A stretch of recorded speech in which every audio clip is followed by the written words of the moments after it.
Do you tolerate behavior that quietly hurts you just because it doesn't look toxic? Some patterns, they don't scream. They don't explode or unravel in your life in obvious ways. They whisper.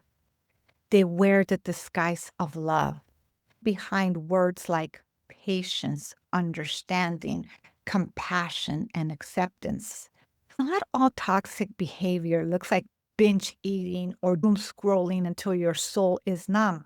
Some of it looks like you being quiet, kind, understanding, while slowly abandoning your own needs.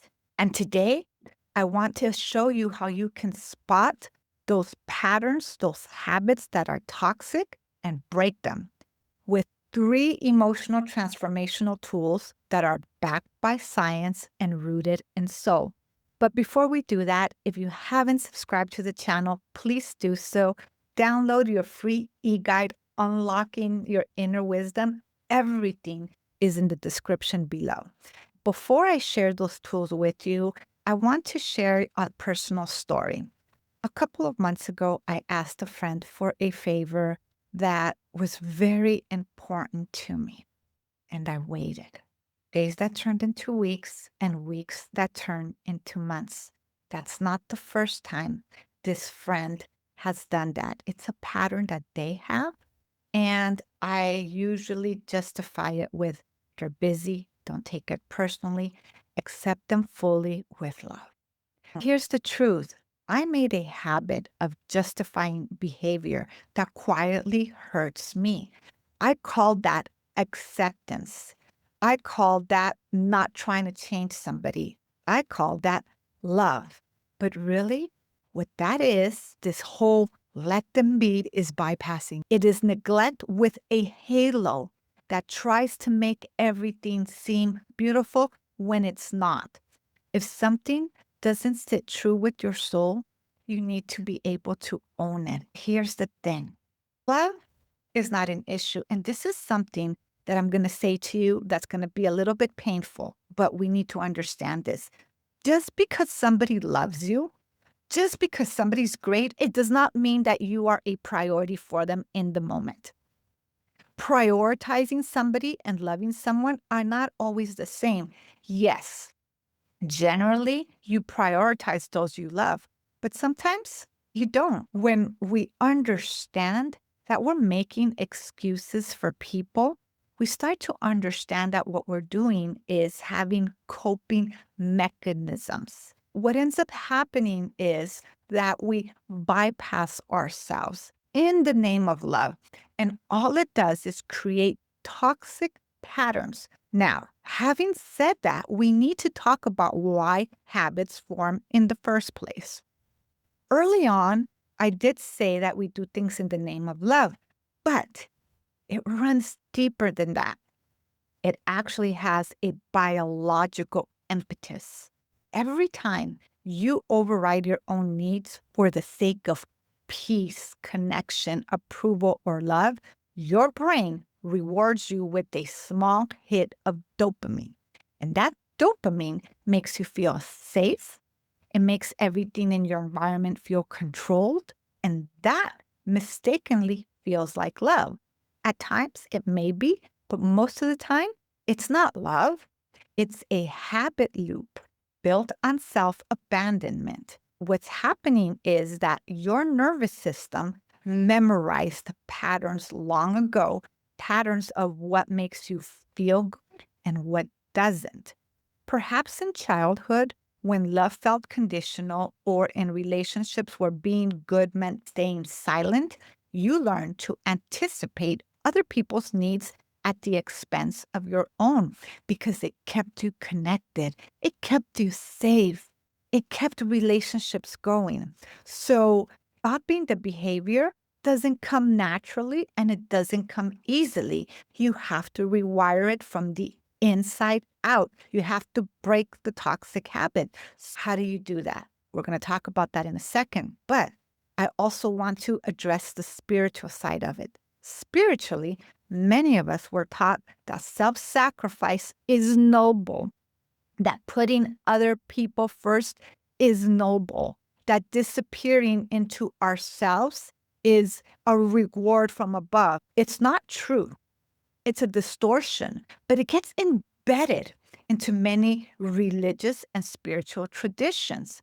Growth, your spirit, your soul, it doesn't want you to disappear and pander. It calls you back to your center, to your presence, to reverence for your voice and your own needs while holding the space of love and acceptance for others. When we understand what's happening on a soul level and when we understand what's happening in the brain, you gain your power back to make the necessary shifts to rewire your story and break habits. So, step number one, you need to expose the loop. Neuroscience tells us that naming subconscious patterns activates the prefrontal cortex. So, if you want to break the pattern, you have to see it. And that requires honesty because sometimes we see things, we know them in the brain, but we don't name them in our heart. We don't name them with our voice, with our center, with our spirit.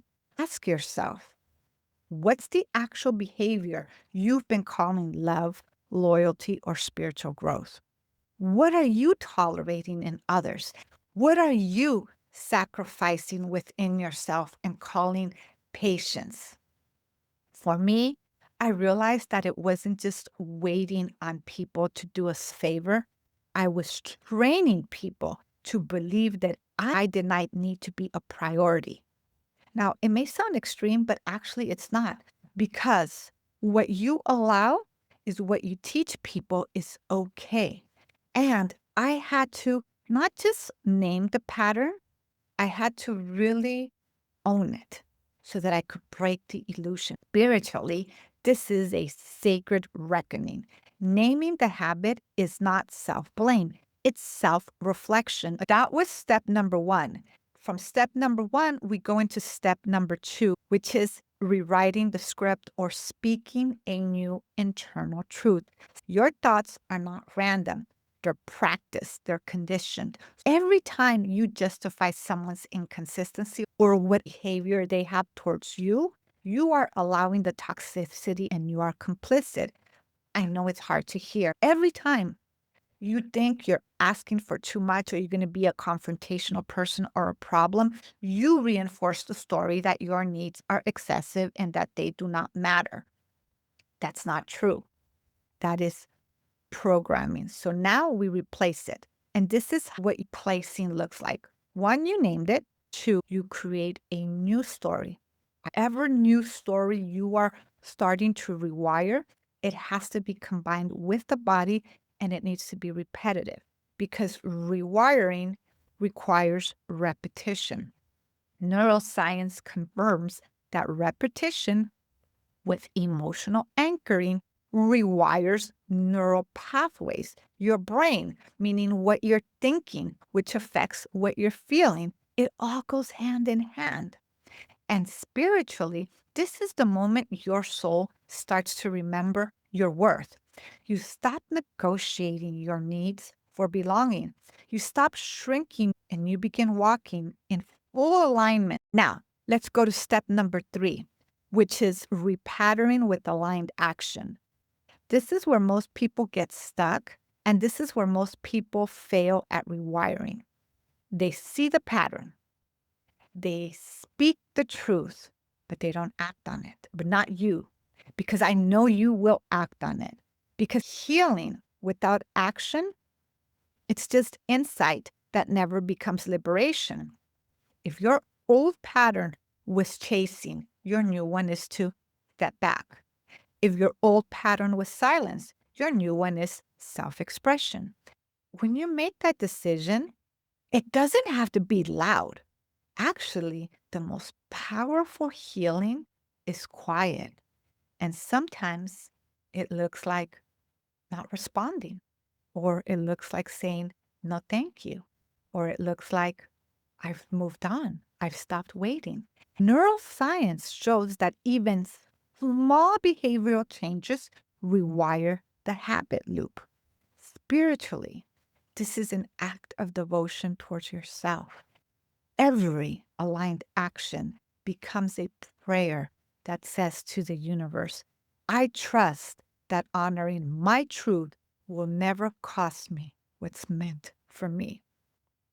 The people who are meant for you will acknowledge, receive you, and welcome you.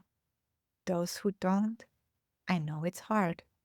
Let them go or provide some sort of distance so that you can keep your peace. Your soul wants you to be aligned with your truth. And that means cutting away toxic behavior that dims your light, that dims your worth, that dims your wholeness.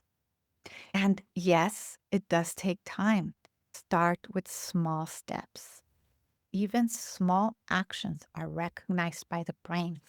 If you are ready for new patterns and if you're tired of abandoning yourself, I created the potential code. It helps you learn how to decode your patterns, rewrite your story, and become the version of you who no longer waits to be chosen. You can find all of the information in the link below. Thank you for joining me today. If you haven't subscribed to the channel yet, please do so. And I'd like to leave you with this. You are here to rise in wholeness. Until next time, make it a great day.